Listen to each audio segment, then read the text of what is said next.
For my presentation, I chose the scripture Matthew chapter 5, verse 13 and 14. And it reads, "You are the salt of the earth, but if salt has lost its taste, how can the saltiness be restored?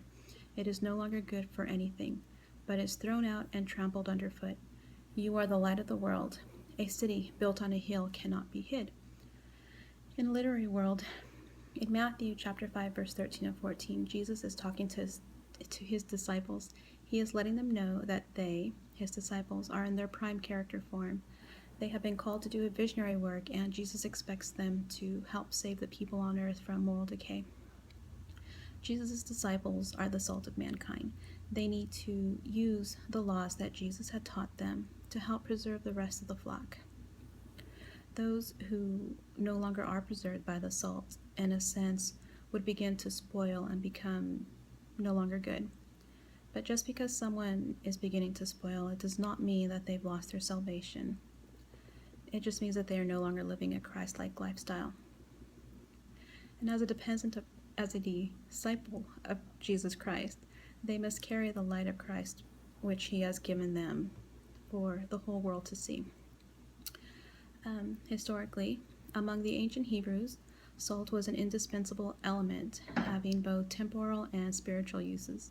Salt in the past, and still today, was and is used to preserve and season fish, meat, and other foods. When salt became tasteless, it was thrown on the ground where people wanted to harden a path.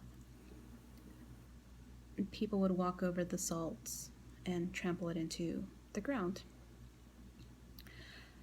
In a modern sense, when I hear this verse and I think of this verse, it kind of reminds me like a bowl of peaches. If a couple of peaches start to go soft, it's best to try and save them before they completely go bad. So you would cut off the soft or the bruised spot so you could still use the fruits in a pie or in a jam. The same goes for us. We might fall away from the gospel and get a few bumps and bruises on the way, but if we look for the light of Christ, we can find our way back. And someone who is living a Christ-like lifestyle, they have a glow about them. They don't anger easily, they're not negative, they're happy, they're willing to help. These are all noticeable traits.